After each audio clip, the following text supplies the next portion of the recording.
வணக்கம். Big topic with Karthik Maikumar. Ukraine versus Russia conflicts அந்த நிறைய அப்டேட் பத்தி தான் பேச போறோம். நிகழ்ச்சிக்குள்ள போலாம்.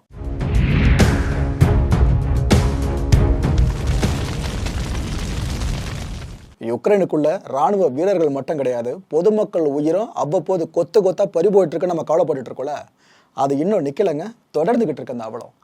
இப்போ ஒரு தாக்குதல் நடத்தப்பட்டிருக்கு.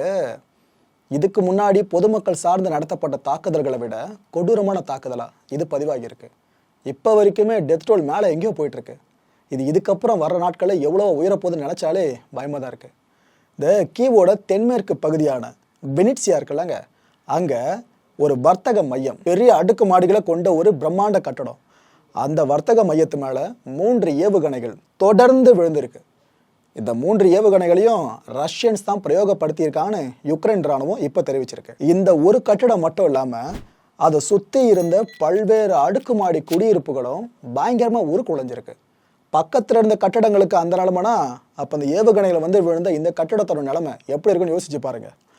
கிட்டத்தட்ட 21 பேர் அந்த சம்பவ இடத்துல அந்த நாள்லேயே உயிரிழந்திருக்காங்க. 100க்கும் மேற்பட்டவங்க இப்போ வரைக்கும் படுகாயம் அடைஞ்சு ஹாஸ்பிட்டலில் ட்ரீட்மெண்ட் எடுத்துக்கிட்டு இருக்காங்க. ஸோ படுகாயம் நம்மளுக்கு தெரிஞ்சிடும் அதில் எத்தனை உயிர்கள் போக வாய்ப்பு இருக்குன்னு சொல்லிட்டு. 46க்கும் மேற்பட்டவங்க மாயமாகியிருக்காங்களாம்.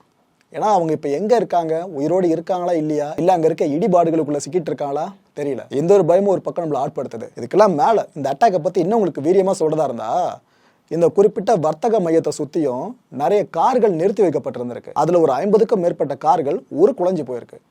எந்த அளவு கொடூரமான தாக்குதலாக இது இருந்தால், இந்த டார்கெட் பண்ணப்பட்ட இடத்த சுற்றியும் கூட எந்த அளவு தாக்கத்தை ஏற்படுத்தியிருக்கும் பாருங்க.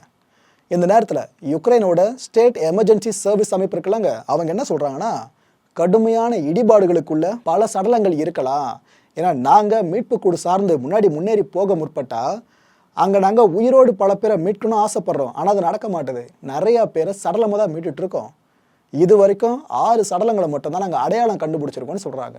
அப்போ எஞ்சி இருக்கவங்க முகத்தெல்லாம் பார்க்க முடியலையா, எல்லார் முகமும் செதஞ்சு போய் கிடக்குதான். அந்த கட்டட இடிபாடுகள் ஃபுல்லாக அவங்க மேலே விழுந்து இவ்வளோ பெரிய கோரா நடத்தும். இல்லை இன்னொரு கொடுமை என்ன தெரியுமாங்க, 10 வயதிற்குட்பட்ட 3 குழந்தைங்களோட சடலத்தையும் மீட்டிருக்காங்களாம். கொடுமையோட உச்சம் அதெல்லாம். ஜெலன்ஸ்கி அவர்கள் இதை பற்றி என்ன சொல்கிறாருன்னு பார்த்தீங்கன்னா, வெனிட்சியாவில் பலி எண்ணிக்கை தொடர்ந்து உயர்ந்துக்கிட்டே வந்துக்கிட்டு இருக்கு. இதுக்கு முன்னாடியும் ரஷ்யன்ஸ் அவங்களோட கோரமான முகத்தை காமிச்சிக்கிட்டு தான் இருந்தாங்க, இப்போவும் காமிச்சிருக்காங்க. என்ன மனுஷங்க அவங்க அப்படின்னு கேட்குறாரு. பயங்கரவாத நாடு ரஷ்யா அப்படின்றத திரும்ப ஒரு முறை அந்த நாட்டோட படை நிரூபணம் பண்ணியிருக்கு. ரஷ்யா மேலே இன்னும் மோசமான தடைகளை மேற்குலக நாடுகள் கொண்டு வரணும்.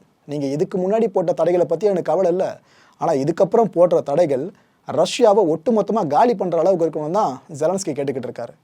இலங்கையோட இப்போதைய நிலைமைக்கு கூட ரஷ்யா தான் காரணம்னு புதுசாக ஒரு விஷயத்தையும் உள்ளே ஆட் பண்ணியிருக்காரு. ஆக்சுவலாக இந்த நேரத்தில் ஜெலன்ஸ்கியை விமர்சிக்க விரும்பலை, அவர் சொல்லியிருக்க விஷயங்களை மட்டும் முன்னாடி ஸ்டேட்மெண்ட்டாக வச்சிருக்க அவ்வளோதான். இந்த வெனிட்சியா தாக்குதல் சம்பவம் ஒரு பக்கம் பெருசாக புயலாக மாற ஆரம்பிச்சிருக்கு. மேற்குலக நாடுகளோட தலைவர்களும் ரஷ்யாவுக்கு தங்களோட கடுமையான அதிருப்தியாகவும் கண்டனத்தையும் தொடர்ந்து பதிவு பண்ண ஆரம்பிச்சுக்கிட்டு இருக்காங்க.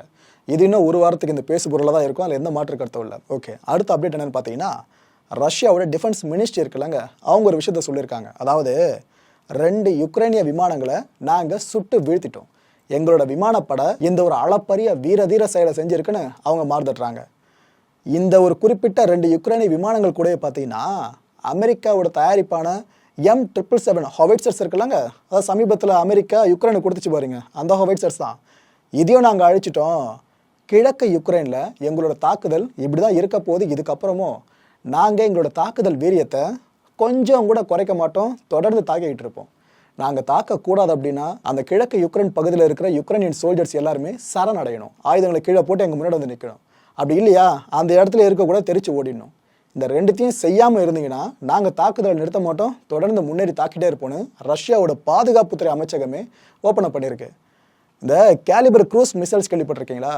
ரஷ்யாவோட மிசைல்ஸ் பட்டியலில் பிரதான இடத்தை இந்த கேலிபர் கொடுக்கலாம். அப்பேற்பட்ட இந்த அதிசக்தி வாய்ந்த கேலிபர் க்ரூஸ் மிசைல் மூலமாகவும் நாங்கள் எங்களோட தாக்குதலை வீரியப்படுத்திக்கிட்டு இருக்கோன்னு இவங்க பகிரங்கமாக அனௌன்ஸ் பண்ணியிருக்காங்க.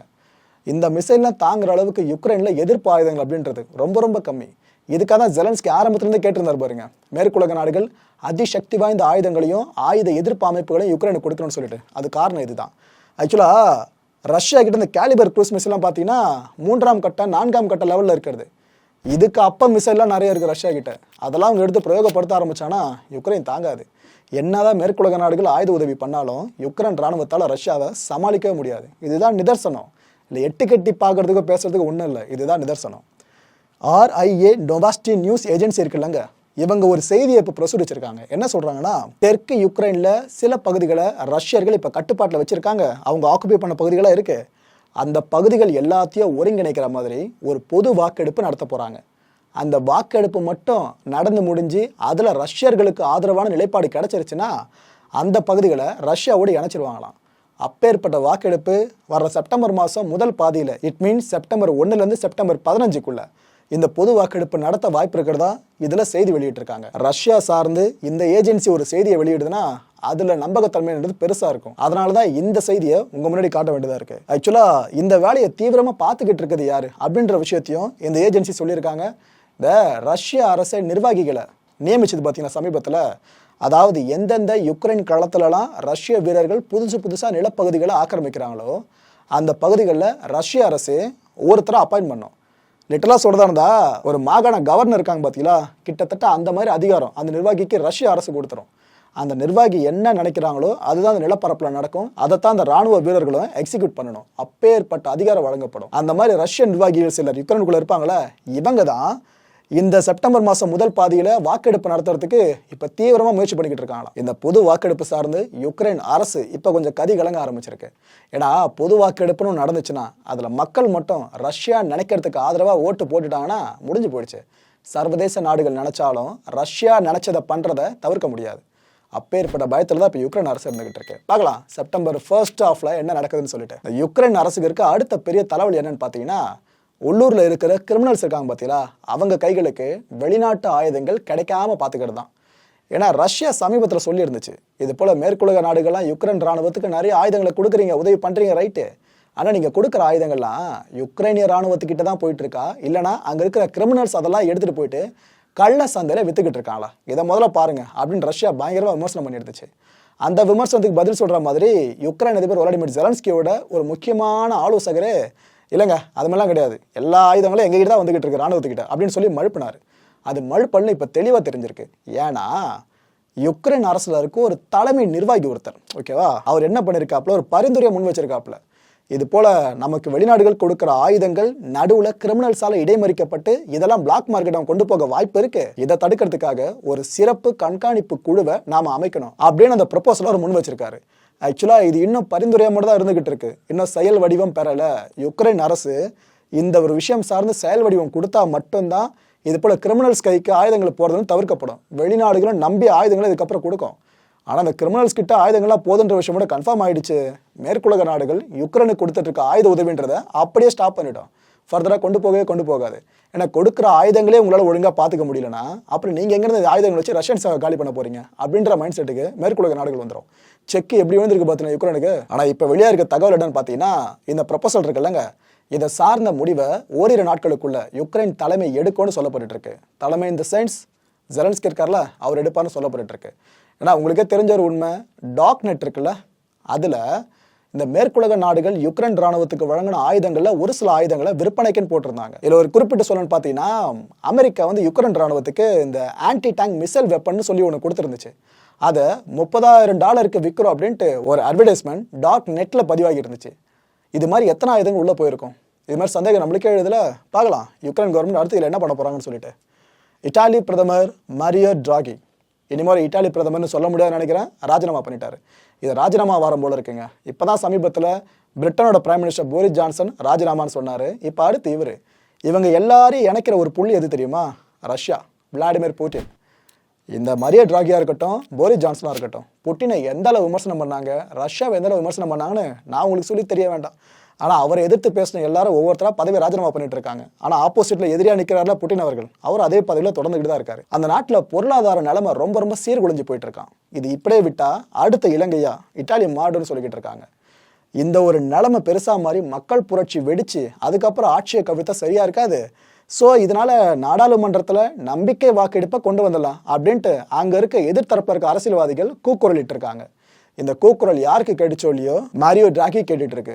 இவர் உடனடியாக என்ன பண்ணிட்டாரு, நாடாளுமன்ற வரைக்கும் போக வேணாம், நான் ராஜினாமா பண்ணுறேன் அப்படின்ட்டு ஒரு கடிதத்தில் எல்லாத்தையும் தெளிவாக குறிப்பிட்டு இட்டாலியோட பிரசிடென்ட்டுக்கு அமுச்சு வச்சுட்டு இருக்காருங்க. சிம்பிளாக ராஜினாமா முடிஞ்சிட்டு இருக்கு. இப்போ அடுத்து இங்கே என்ன எஸ்கலேஷன் நடக்க போகுதோ, இந்த யுக்ரைன் ரஷ்யா கான்ஃப்ளிக்ட்ல அமெரிக்கா பக்கமாக எந்தெந்த நாடுகளோட தலைவர்கள் சாய்ந்தாங்களோ அவங்க ஒவ்வொருத்தராக பதவி ராஜினாமா பண்ணிட்டு இருக்கிறது தற்செயலாக நடக்குதா, இல்லை இதுக்கு பின்னாடி சர்வதேச அரசியல் பயங்கரமாக ப்ளே பண்ணிட்டு இருக்கான்றது புட்டினுக்கு தான் வெளிச்சம். ஓகே, இந்த டொனட்ஸ்க், லூஹான்ஸ்க் இந்த 2 பகுதிகளை பற்றியும் நாம் ஆரம்பத்துலேருந்து பார்த்துக்கிட்டு இருக்கோம். ஏன்னா இந்த 2 பகுதிகள் ஒருங்கிணைஞ்சு தான் கிழக்கு யுக்ரைனில் இருக்க டான்பாஸ் அப்படின்ற பகுதி. இந்த 2 பகுதிகளையும் சுதந்திர நாடாக நாங்களும் அங்கீகரிக்கிறோம் அப்படின்ட்டு வடகொரியா சொல்லியிருக்கு. ஏற்கனவே ரஷ்யா இதே தான் சொல்லி இந்த குறிப்பிட்ட கான்ஃப்ளிக்ட் ஆரம்பிச்சிருந்துச்சு. இப்போ வடகொரியா அந்த லிஸ்ட்டில் சேர்ந்துச்சு பார்த்தீங்கன்னா, ரஷ்யா என்னென்னலாம் செய்யுதோ அதையெல்லாம் சரின்னு சொல்கிற நாடு தான் வடகொரியா. ரஷ்யா எதிர்க்கிற எல்லாத்தையும் எதிர்க்கிற நாடும் அதே வடகொரியா தான். அவங்க தான் இந்த வேலையும் பார்த்து வச்சிருக்காங்க. இந்த அறிவிப்புக்கெல்லாம் மேலே ஒரு வேலையை செஞ்சு வச்சிருக்காங்க வடகொரியா. அதை பற்றி கூட சொல்லி ஆகணும்.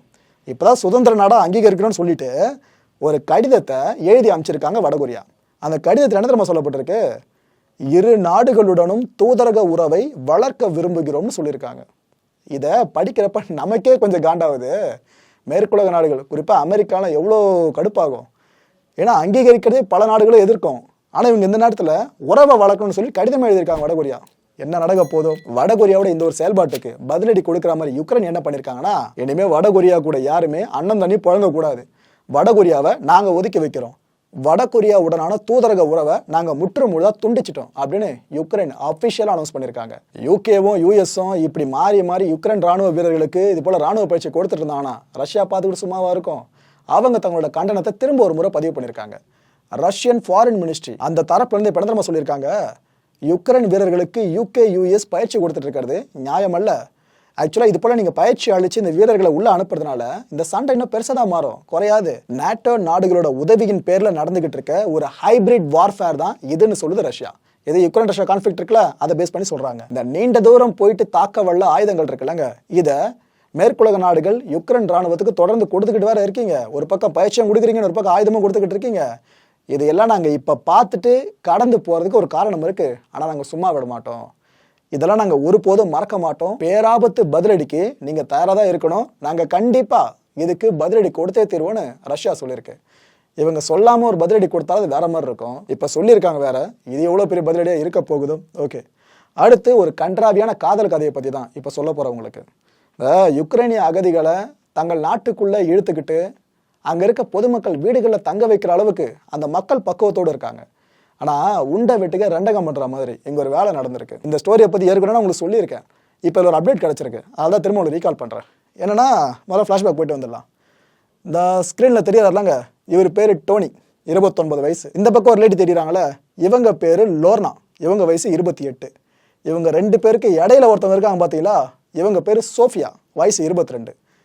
இந்த டோனியும் லோனாவும் தம்பதிகள் எங்க லண்டன்ல வசிச்சுக்கிட்டு இருக்கவங்க குடும்பமா. இந்த தம்பதிக்கு 2 மகள்களும் இருக்காங்க. இதுல 3வது கேரக்டர் இருக்காங்க சோஃபியா. இவங்க யாருன்னு பாத்தீங்கன்னா யுக்ரைனிய அகதி. யுக்ரைன் நாட்டுல இருந்து அகதியா வெளியேறின இவங்க தான் லண்டன்ல இருக்கிற டோனி லோனா தம்பதியோட வீட்டு கதவை தட்டுறாங்க. ஆக்சுவலா லண்டன்ல இருக்க மக்கள் என்ன பண்றாங்கன்னா, அவங்க மட்டும் இல்ல உலகளவுல பெருமளவு இருக்க குடும்பங்கள் என்ன பண்றாங்கன்னா, யுக்ரைன் அகதியில் யாராவது உதவி கேட்டாங்கன்னா அவங்க செய்யறாங்க. வீட்டில் தங்க வைக்கிறது முத கூட உதவி பண்றாங்க. அவ்வளோயாங்க யூகே கவர்மெண்ட் அனௌன்ஸ் பண்ணிருந்துச்சு. இது போல யுக்ரைன்லேருந்து ரெஃப்யூஜியர்னா வராங்க அப்படின்னா உங்கள் வீட்டில் தங்க நீங்கள் அனுமதிக்கிறீங்கன்னா உங்களுக்கு மாதம் குறிப்பிட்ட தொகையை நாங்கள் அரசு சார்பிலேருந்து கொடுப்போம்னு சொல்லிட்டு அந்த அளவு ஆதரவு கடன் நீட்டுறாங்க. இந்த சோஃபியா பார்த்த வேலை இருக்கு, பிரம்மாண்டமான வேலை. என்னன்னா, சோஃபியாக்கும் டோனிக்கு இடையில நட்பு முதல்ல மலர்ந்துருக்கான். அப்படியே 2 பேரும் நெருக்கமாக பேச ஆரம்பிச்சிருக்காங்க. இதை ஃபுல்லாக லோனா பார்த்துருந்துருக்காங்க, கவனிச்சிருந்துருக்காங்க. ஒரு கட்டத்தில் என்ன ஆயிருக்கு, 2 பேருக்குள்ளேயும் விஷயம் கொஞ்சம் மேலே மேலே போகிறத லோனா உணர்ந்துருக்காங்க போல இருக்கு. அவங்க உடனடியாக வந்துட்டு கேட்டிருக்காங்க, ஏன் இது போல பண்ற அப்படின்ட்டு அவங்களோட ஹஸ்பண்ட் டோனி இருக்கார்ல, அவர்கிட்ட கேட்டிருக்காங்க. அப்ப டோனி சொன்ன விஷயம் எனக்கு அவங்களை பிடிச்சிருக்கு அப்படின்னு சொல்லி அவர் கொஞ்சம் ஏகவசனம் பேசியிருக்காரு. இதுல கடுப்பாய் 2 பேருக்குள்ள சண்டை வந்துட்டு இருக்கு. ஒரு கடத்துல டோனி என்ன பண்ணிட்டாரு, இதான் சாக்குன்னு சொல்லிட்டு அவர் பெத்த 2 பொண்ணுங்களே வீட்டில் விட்டுட்டு, அவர் கட்டின மனைவியை வீட்டில் விட்டுட்டு, இந்த சோஃபியா இருக்காங்க பாருங்க, இவங்களை கூப்பிட்டுக்கிட்டு வீட்டை விட்டு வெளியே போயிட்டாரு. இதை பத்தி சோஃபியா கிட்ட கேட்டா அவங்க நம்ம சொன்னாங்க, இல்லைங்க அவரோட ஒய்ஃப் இருக்காங்களா லோனா, அவங்க சரியான சந்தேக பேர்வடி. ஆக்சுவலா லவ்ன்ற ஒன்று எங்கள் 2 பேருக்கு இடையில இல்லவே இல்லை. ஆனால் லோனா இருக்குன்னு சொல்லிக்கிட்டே இருந்தாங்க. இல்லாத ஒன்றுத்த இருக்குன்னு அவங்க சொன்னதுனால தான் நான் அதை இருக்கா மாதிரி மாற்றிட்டேன்னு அசால்ட்டாக சொன்னாங்க சோஃபியா பதில். இதுக்கப்புறமா லோனா கிட்ட கேட்டப்ப அவங்க வெக்ஸாக தான் பதில் சொல்லியிருந்தாங்க. இல்லைங்க நம்பி வீட்டுக்குள்ளே சேர்த்தேன், அதுக்கு அவங்களால என்ன பண்ண முடியுமோ அதை பண்ணிட்டு போயிட்டாங்கன்னு அவங்க வெக்ஸாக சொல்லிட்டாங்க. சரி ஓகே, இந்த காதல் ஜோடி இருக்குல்லங்க, புது காதல் ஜோடி, இது 2 அப்படியே சிறகடிச்சு பறக்க ஆரம்பிக்குது லண்டன் முழுக்கவும். அதுவும் நிறைய வீடியோஸ்ல வேற அப்லோட் பண்ண ஆரம்பிச்சாங்க. ஃபோட்டோஸ்லாம் சந்தோஷமா இருக்க மாதிரி போட்டிருந்தாங்க. ஒரு 10 நாட்கள் கடந்திருக்கும் இந்த கூத்தலாம். அதுக்கப்புறம் மனைவி கூட இருக்கிறதுக்கும் சோஃபியா கூட இருக்கிறதுக்கும் வித்தியாசம் என்னன்றத டோனி உணர்ந்தாலும் தெரியல, நிறைய மெசேஜஸை டைப் பண்ணி லோனாவுக்கு தொடர்ந்து அனுப்ப ஆரம்பிச்சிட்டு இருக்காரு. இதில் கடுப்பான லோனா என்ன பண்ணுறாங்க, கோர்ட்டுக்கு போயிருக்காங்க. இது போல் இவர் பிரிஞ்சு போயிட்டார்ல, அப்படியே போயிருக்க வேண்டியதானே, எதுக்காக என்னை மெசேஜ் பண்ணி டார்ச்சர் பண்ணுறாரு, ஸ்டாப் பண்ண சொல்லுங்கன்னு கோர்ட்டுக்கு போயிட்டு இருக்காங்க. நீதிபதியே இந்த வழக்கு விசாரணையில் கொஞ்சம் கடுப்பாயிட்டு இருக்காங்க. இருக்க இடம் கொடுத்தா இது போல வேலை அந்த பொண்ணு பார்த்துருக்காங்க, அவங்களே கடுப்பாயிருக்காங்க. ஒரு கடத்தில் விசாரணை முடிவில் நீதிமன்றம் என்ன தெரியுமா தீர்ப்பு கொடுத்துச்சு, லோனாவை டோனி இனிமே நெருங்கக்கூடாது. ஓகேவா, நெருங்கக்கூடாது. லோனாவோட வீடு இருக்குல்லங்க, அந்த வீட்டில் இருந்து கரெக்டாக 100 மீட்டர் டிஸ்டன்ஸ் வரைக்கும் கூட இவர் நுழையக்கூடாதான். வீட்டுக்குள்ளே வரதை பற்றி கோர்ட்டு சொல்ல, அதுக்கெல்லாம் மேலே அந்த வீடு இருக்கிற 100 மீட்டர் ரேஞ்சுக்குள்ளே இவர் வரக்கூடாதான். அந்த அளவு பெரிய தண்டனை தான் இவரு கொடுத்துருக்காங்க. ஏன்னா இப்போ அந்த மனுஷன் இயங்குவார், ஏன்னா அதெல்லாம் கசந்துரும். ஏன்னா இது மனுஷ உடம்பு, சீக்கிரமாக கசந்துரும். கேரக்டரும் அவங்க காட்டுற அஃபெக்ஷன் இருக்குல்ல, அது மட்டும் தான் கடைசி வரைக்கும் நடக்கின்றதுக்கு இது ஒரு ஆகச்சிறந்த சான்று இந்த ஒரு வழக்கு. அண்ட் இதுக்கு அடுத்தபடியா நீதிமன்றம் லோனா கிட்ட முன் வச்ச ஒரு நிபந்தனை, ஏங்க இது போல உங்களோட ஹஸ்பண்ட் இருந்தார் இல்லைங்க அந்த டோனி, இவர் சார்ந்த எந்த ஒரு அவதூறு பதிவுகளையும் நீங்க சமூக வலைதளத்தில் இதுக்கப்புறம் போடக்கூடாது அப்படின்னு கேட்டிருக்காங்க. இவங்களும் அதுக்கு சம்மதம் தெரிவிச்சிருக்காங்க. அது மட்டும் இல்லை, இதுக்கு முன்னாடி போட்ட பழைய போஸ்ட்டை கூட அவங்க நீக்கிறேன்னு சொல்லி ஒத்துக்கிட்டாங்க.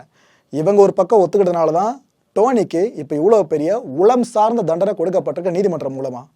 ஸோ இதில் என்னன்னா, இவங்க 3 பேரை விட்டுருங்க, 3 அடல்ட்ஸு, இந்த குழந்தைங்க 2 இருக்குல்ல, அந்த குழந்தைங்க எதிர்காலம் என்ன ஆக போகுதுன்றதான் நமக்கே கவலையாக இருக்குது. இதை பற்றி மக்களை நீங்கள் என்ன நினைக்கிறீங்க? உங்களோட கருத்து எதுவாக இருந்தாலும் சரி, கீழே இருக்க கமெண்ட் பாக்ஸ் கமெண்ட்டாக லீவ் பண்ணி எல்லாருமே தெரிஞ்சுக்கலாம். அடுத்த நிகழ்ச்சியில் சந்திக்கலாம். நன்றி, வணக்கம். வணக்கம் நேயர்களே, நம்மளோட மாயம் டிவி யூடியூப் சேனலை யாராவது சப்ஸ்கிரைப் பண்ண விரும்புனீங்கன்னா கீழே இருக்க கமெண்ட் பாக்ஸில் ஃபர்ஸ்ட் கமெண்ட்டாக போட்டு பின் பண்ணியிருக்க லிங்கை அதை கிளிக் பண்ணி நம்மளோட புது சேனலையும் சப்ஸ்கிரைப் பண்ணுங்கள்.